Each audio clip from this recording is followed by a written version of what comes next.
Hello friends, my name is Dr. Diksha Vajpayee Tiwari. I teach Geography at Department of Geography, Dayal Singh College, University of Delhi. Today, we'll try and understand the concept of urban slums and squatter settlements.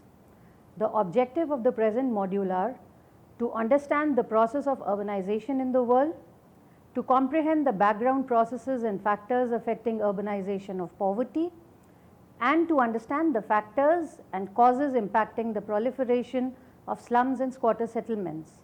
We will also try and comprehend the evolution of slum policies in India. Let us start with an introduction to the concept of slums and squatter settlements. More than half of the world's population lives in urban areas. By 2030, it is projected that over half of residents in low and middle income countries will reside in cities. Since 1950, mankind has endured its most rapid expansion from 2.5 billion to 6 billion people.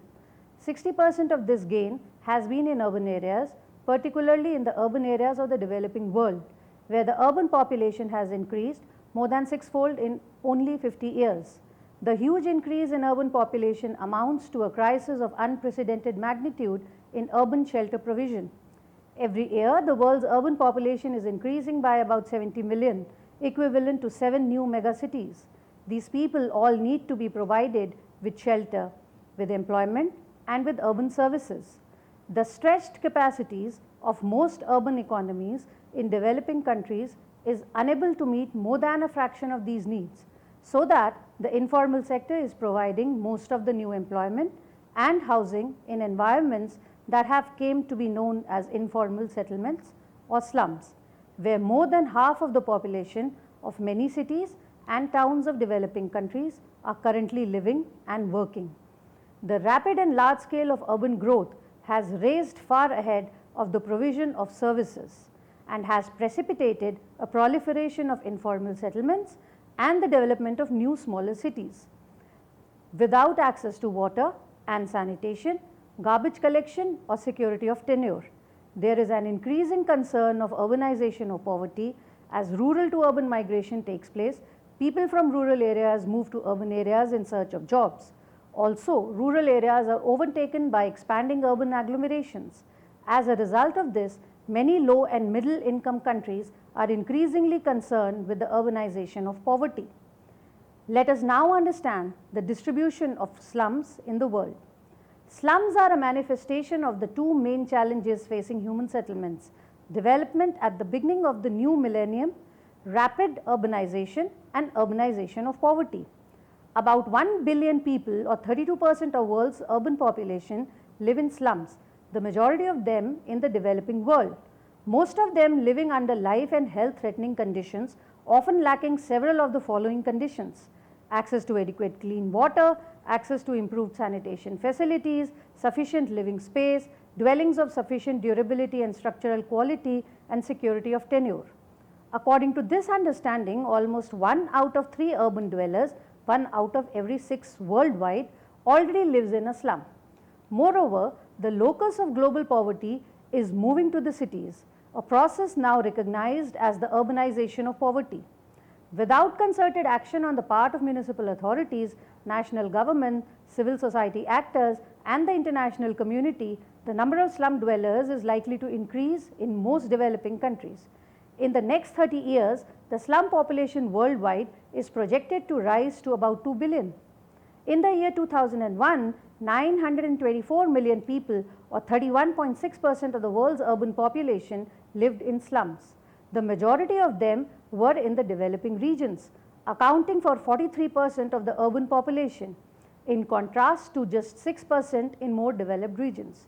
Within the developing regions, sub-Saharan Africa had the largest proportion of the urban population residents in slums in 2001, which was about 71.9%, and Oceania had the lowest, about 24.1%.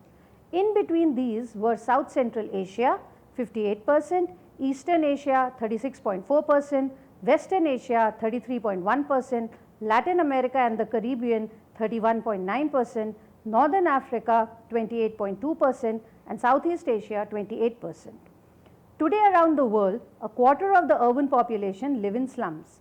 In developing countries, 881 million urban residents live in slum conditions. In 1990, this figure was 689 million.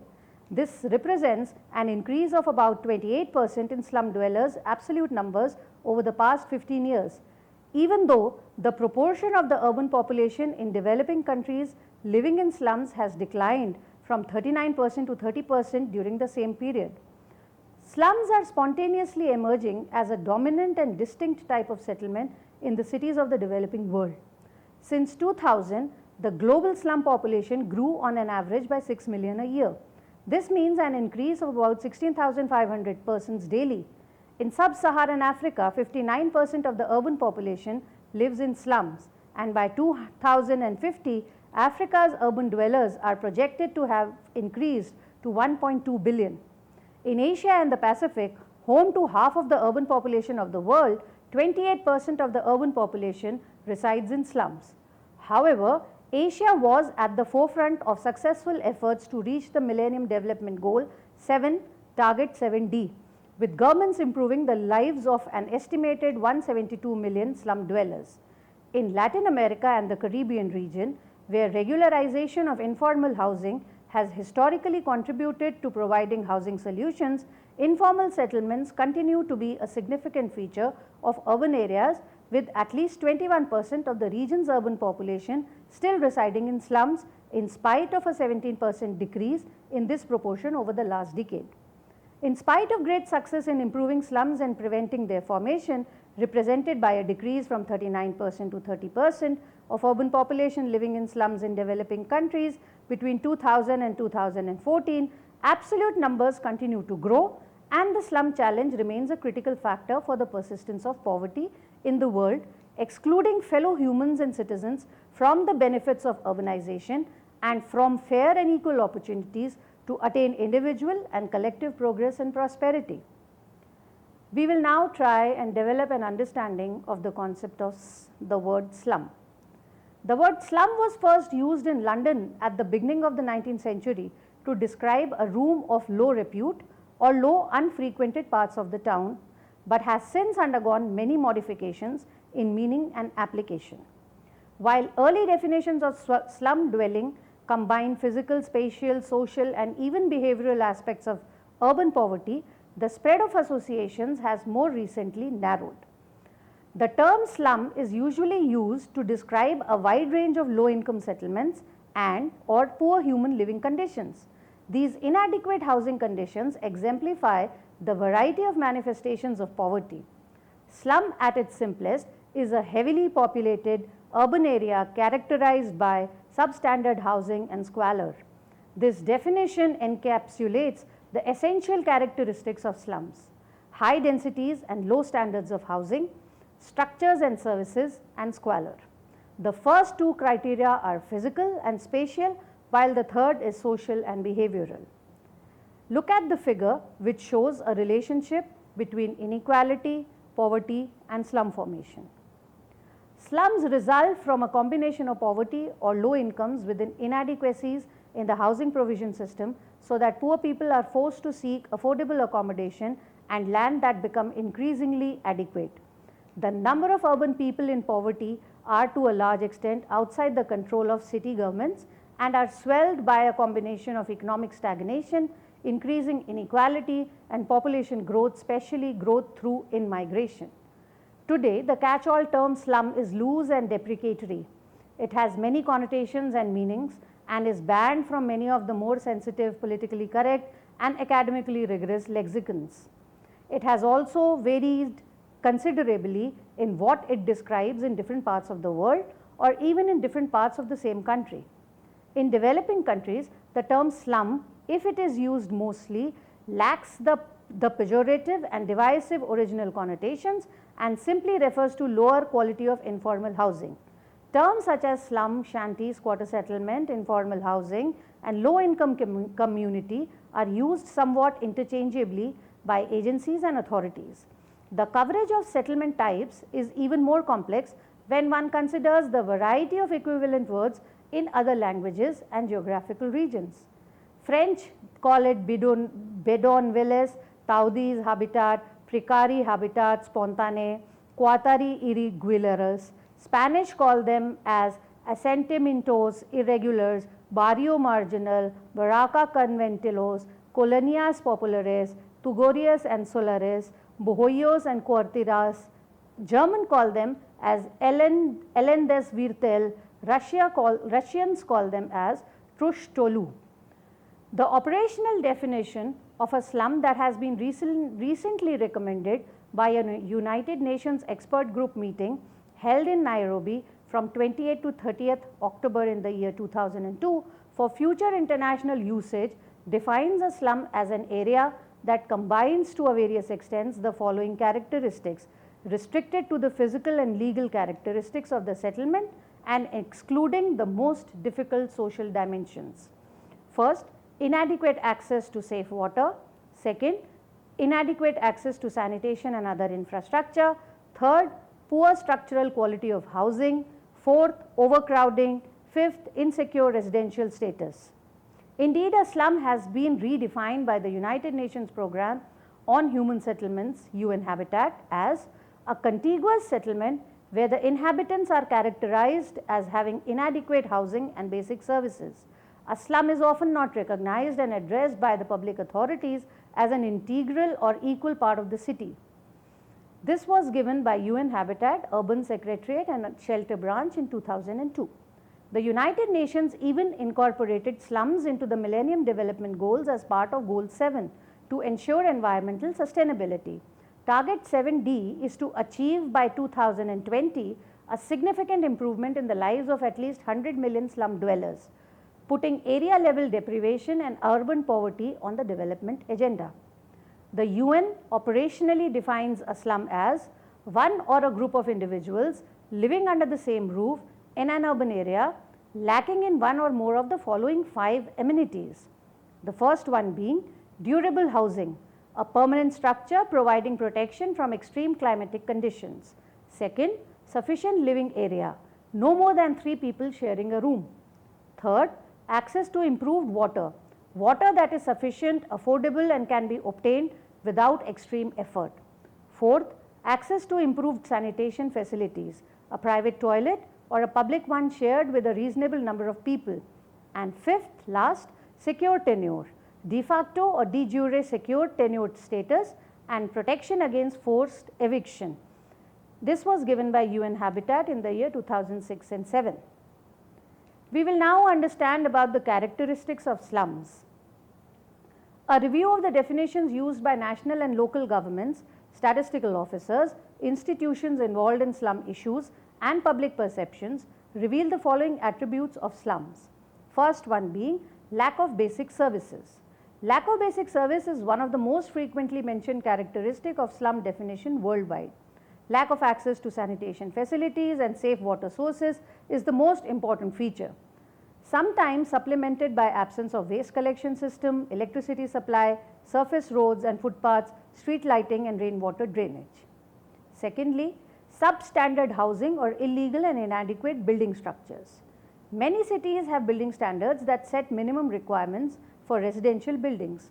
Slum areas are associated with a high number of substandard housing structures, often built with non-permanent materials unsuitable for housing given the local conditions of climate and location. Various space and dwelling placement laws may also be extensively violated. Third, overcrowding and high density. Overcrowding is associated with a low space person, high occupancy rates, cohabitation by different families, and a high number of single room units. Many slum dwelling units are overcrowded with 5 or more persons sharing one room unit used for cooking, sleeping and living. Next, unhealthy living conditions and hazardous locations. Unhealthy living conditions are the result of a lack of basic services with visible open sewers, lack of pathways, uncontrolled dumping of waste, polluted environments, etc. Houses may be built on hazardous locations. The layout of the settlement may be hazardous because of lack of access ways and high densities of dilapidated structures. Next, insecure tenure, irregular or informal settlement. A number of definitions consider lack of security of tenure as a central characteristic of slums and regard lack of any formal document entitling the occupant to occupy the land or structure as prima facie evidence of illegality and slum occupation. Informal or unplanned settlements are often regarded as synonymous with slums. Next, poverty and social exclusion. Income and capability poverty is considered with some exceptions as a central characteristic of slum areas. It is not seen as an inherent characteristic of slums, but as a cause and often a consequence of slum conditions. Next, minimum settlement size. Many slum definitions also require some minimum settlement size for an area to be considered a slum, so that the slum constitutes a distinct precinct and is not a single dwelling. Example are the municipal slum definition of Kolkata that requires a minimum of 700 square meters to be occupied by huts, or the Indian census definition which requires at least 300 people or 60 households living in a settlement cluster. Living in a slum consists of a combination of these multiple dimensions and not just only one. Let's now elaborate on slums in India. For the Census of India 2001, following definitions of slums have been adopted for enumeration. All specified areas in a town or city notified as slum by state UT administration or local government under any act including a slum act. All areas recognized as slum by state UT administration or local government, housing and slum boards which may have not been formally notified as slum under any act, or a compact area of at least 300 population or about 60 to 70 households of poorly built congested tenements in unhygienic environment, usually with inadequate infrastructure and lacking in proper sanitary and drinking water facilities. Census of India 2011 defined slum as, a slum has been defined as residential areas where dwellings are unfit for human habitation by reasons of dilapidation, overcrowding, faulty arrangements and design of such buildings, narrowness or faulty arrangement of street, lack of ventilation, light or sanitation facilities, or any combination of these factors which are detrimental to the safety and health. For the purpose of census, slums have been categorized and defined as of the following three types. There are notified slums, there are recognized slums, and there are identified slums. Let's understand what are notified slums. All notified areas in a town or city notified as slum by state UT administration or local government under any act including a slum act. There are recognized slums. All areas recognized as slum by state UT administration or local government, housing and slum boards which may have not been formally notified as slum under any act. Then there are identified slums, a compact area of at least 300 population or about 60-70 households of poorly built congested tenements in unhygienic environment, usually with inadequate infrastructure and lacking in proper sanitary and drinking water facilities. These are called the identified slums. Now please look at the figure why slums proliferate in India. According to Census of India 2011, there were about 1,08,227 slum blocks in India. About 37.2% were identified slum blocks, 34.3% were notified slum blocks, and 28.5% were recognized slum blocks. In 2011, there were 137.49 lakh slum households in India. Maharashtra reported the highest number of slum blocks in the country. Top 5 states in terms of slum households to urban households were Andhra Pradesh constituting 35.7%, Chhattisgarh 31.9%, Madhya Pradesh 28.3%, Odisha 23.1% and West Bengal 21.9%. Bottom 5 states in terms of slum households to urban households were Chandigarh 9.7%, Gujarat 6.7%, Jharkhand 5.3%, Assam 4.8% and Kerala 1.5%. Look at the figures households by types of slums. This was given by Census of India, and look at the associated map. We will now discuss the concept of metropolitanization of slum households. In 2011 census, another striking feature of slums in India was an increased concentration of slums in the metropolitan cities of the country. Out of total 137 lakh slum households in the country, about 52 lakhs were in the million-plus cities. About 38% of the slum households are in the 46 million-plus cities. Let us now discuss the process of evolution of approaches to slum policies in developing countries, from negligence to inclusion. Many policy approaches to slums have been attempted during the course of the last decades. During the post-colonial period, particularly the 1950s and 1960s, the issue of slum in developing countries emerged as an important area for urban research and policies. Slum policies have ranged from passively ignoring or actively harassing men and women who live in slums to interventions aimed at protecting the rights of slum dwellers and helping them to improve their incomes and living environment. As a result, various slum strategies were implemented to mitigate the socio-economic, physical, and health well-being of slums and their residents. Comparative analysis of policy approaches to slum shows that currently cities are still practicing many of those approaches that were in use decades ago. For instance, the use of summary eviction and slum clearance in the 19th century European cities can still be witnessed today in major cities of the developing countries, including India. There have been various changes in the governmental attitudes, responses, and policies towards slum since the 1950s. The changing approaches can be discussed under the following major chronological categories: the negligence attitude of 1950s and 1960s, the eviction attitude, site and service schemes in 1970s, the self-help and in-situ upgrading attitude of 1980s, the enabling approach to slums of 1990s, and City Alliance and Cities Without Slum Action Plan post-2000s. Let us now discuss the 1950s and 60s approach of slum policy, the negligence attitude. This approach predominated in most developing countries until the early 1970s. It is based on two basic assumptions: slum are illegal and slum are unavoidable, but temporary phenomena mostly linked with accelerated rural-urban migration that can be overcome by economic development in rural and urban areas. More often than not, slums or informal urban settlements were not even placed on land use maps but were shown as blank spots denoting undeveloped land. During 1950s and 60s, government turned a blind eye to slums and concentrated on public housing. Such attitudes might be deeply influenced by the post-World War II reconstruction policy models, and that they were heavily employed in the industrialized countries, especially Europe.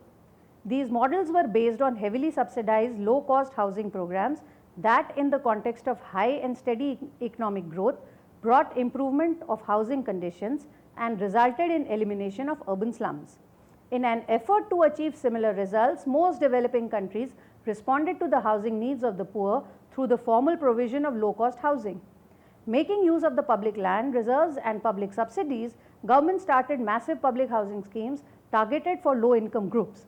But many urban dwellers, especially new migrants in the low-income category, could only afford shelter in marginal and unsuitable land around these new planned settlements.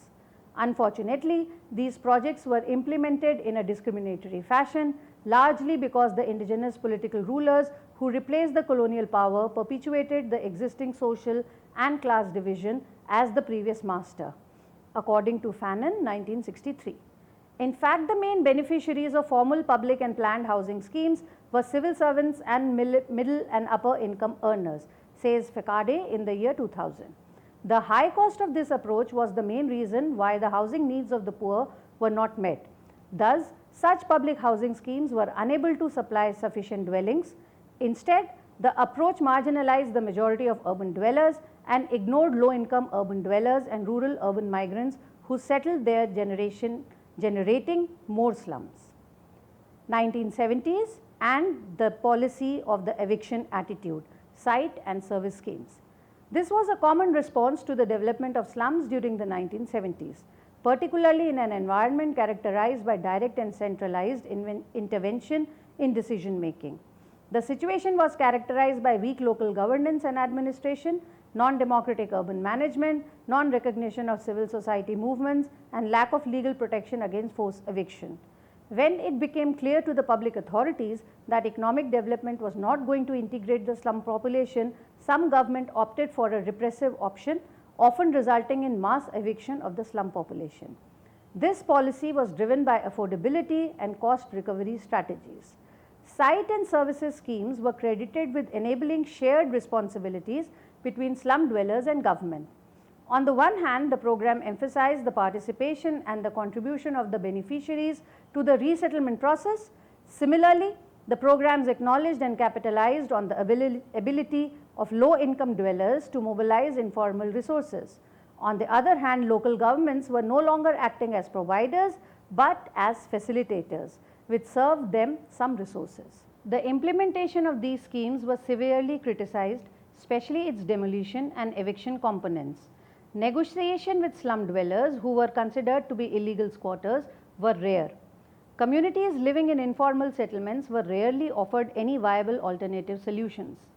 Evictions were generally justified by the implementation of urban renewal projects and by the construction of urban infrastructure or for health, sanitary and security reasons.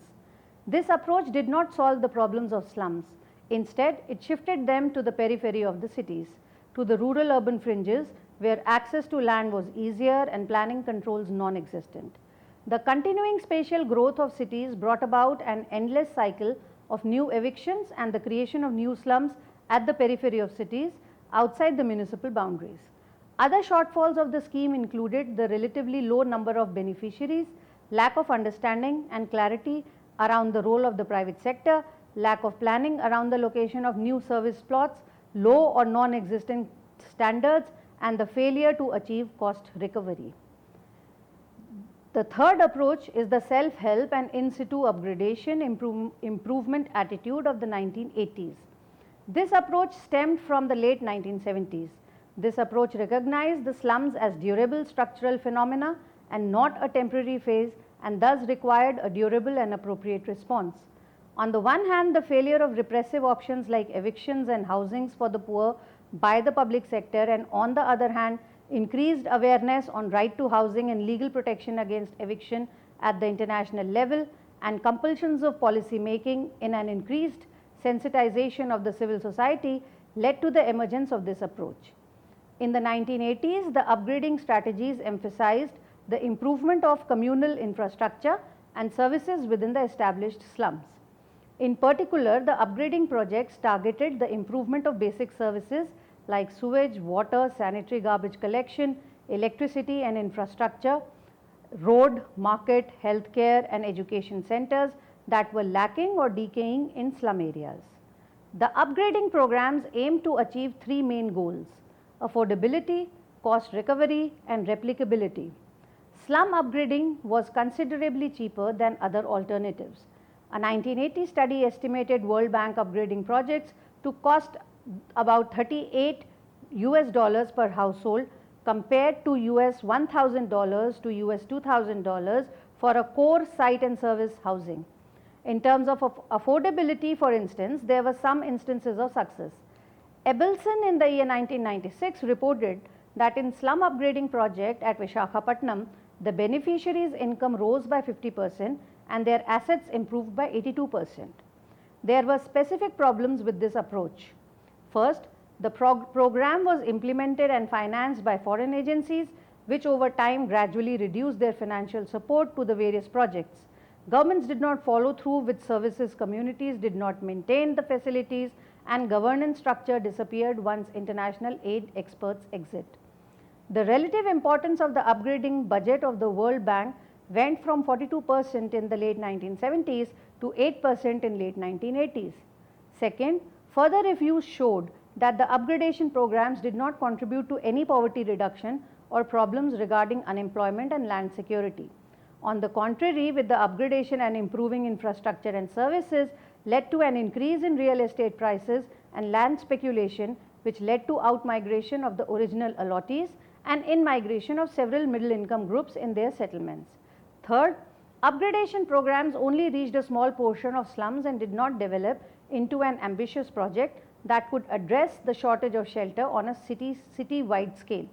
Also, the upgradation of communal services did not improve individual dwellings, and thus on various occasions, the socio-economic and physical environment within the upgraded area continued to deteriorate.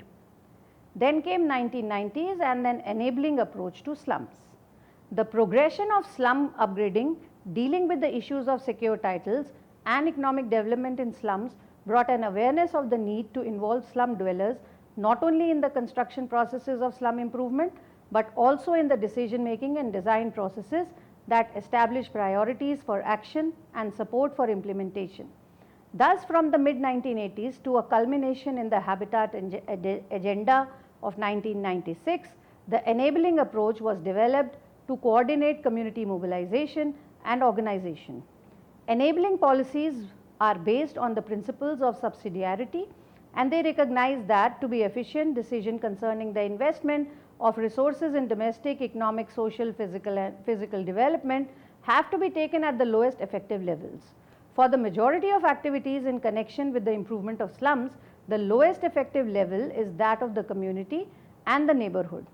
But for the decisions to be effectively implemented, communities require supports in the form of training, organizational assistance, financial help, etc. The governance role is to ensure that such supports are provided. The enabling approach advocated 7 major aspects: development of housing financing schemes, targeting of subsidies, encouraging property rights including security of tenure, improving infrastructure, auditing and removing barriers, restructuring building industries, and reforming institutions. In the 1990s, the enabling approach was implemented through security of tenure strategies, largely supported by international agencies, namely UN, Habitat, and the World Bank. The assumption was that although slum dwellers do not necessarily have the legal title over the land, they could undertake improvement on their properties without fear of eviction. The enabling approach, via its emphasis on security of tenure, also postulated that the availability of and the accessibility to urban land provide a sense of belonging and brings stability to an urban area. The capability of slum dwellers to improve the quality of their environments can be seen in the project in Dar es Salaam in Africa, whereby through securing the land, residents had the incentive and motivation to clean their environment. Another example is the Million Houses program of Sri Lanka, where the government provided the necessary support and security of tenure, and the rest was done by the communities themselves. There are some limitations to this approach also. This policy tends to advantage the slum lords and land grabbers. So when regulation does occur, the slum lords resell or rent the land to city dwellers at a much higher price because the land value has increased with the security. The slum dwellers who were on rent thus have to vacate and settle somewhere else in a slum-like conditions. Post 2000s, City Alliance and Cities Without Slum Action Plan is what the strategy to slums has been. Keeping aside a fractional and piecemeal approach towards slums in 1999, the World Bank and UN Habitat initiated the City Alliance and Cities Without Slums Action Plan, which constitutes a part of the United Nations Millennium Declaration goals and targets. The main innovations in this policy is to move from the physical eradication or upgrading of slums adopted by past policies to start to address one of the fundamental reasons why slums exist in the first place: poverty. The action plan recognized that slums are largely a physical manifestation of urban poverty, and to deal with them effectively, future actions and policies should also associate urban and slum stakeholders in the poverty reduction and eradication campaign. The creation of the Cities Alliance reflects a new approach to urban policy and management by 4 principal constituencies: the urban poor, local authorities and their associates, national governments, bilateral agencies, and multilateral agencies like World Bank and UN Habitat. Advancing collective know-how in working with cities is an objective of the Cities Alliance. Its partners have agreed to pool their resources and experience in order to focus on 2 key interrelated priorities for urban poverty reduction: city development strategies which link local stakeholders' vision for their city with clear priorities for action and investment; city-wide and nationwide slum upgrading that aims to contribute to the improvement of the living conditions of at least 100 million slum dwellers by 2020, with an interim target of improving 5 million to 10 million lives by 2005 in accordance with the Cities Without Slum Action Plan. The Cities Alliance was launched in 1999 and 10 governments were included. They were Canada, France, Germany, Italy, Japan, the Netherlands, Norway, Sweden, the UK and the US. The alliance is currently working in partnership with the local national authorities of Brazil, El Salvador, Madagascar, Mauritania, Nigeria, Rwanda, Swaziland, South Africa, Egypt, Morocco, Bangladesh, Cambodia, China, India, Indonesia, Nepal, Pakistan, Philippines, Vietnam, Iran, Yemen, Mozambique, Kenya, Ethiopia, Jamaica and Bulgaria. The approach, though encouraging, but has been criticized on various grounds. First, poverty is just one of the components of slum creation. The approach is not comprehensive enough to account for other variables that account for slum incidence. Second, the targets set are too little and too late to make an impact to the situation. By 2020, it is estimated that there will be 1.7 billion slum dwellers, and this approach will only seek to improve the lives of about 100 million slum dwellers. Third, no measures are identified to curb the emergence of new slums in these cities. Finally, in conclusion, we will talk about the way forward. There is no doubt that economic development and urban development are natural corollaries, but this also is true that both these processes depend upon social inclusion, smart investment, good governance, and environmental responsibility. Efficient implementation of slum policies will require strong partnerships between government investors and private developers to affect the global and household quality of life. The policies and practices that provide low-income families with quality homes and access to essential services need to be action-oriented, forward-thinking, and sustainable so that cities become resilient and are able to fulfill the new urban agenda. Thank you.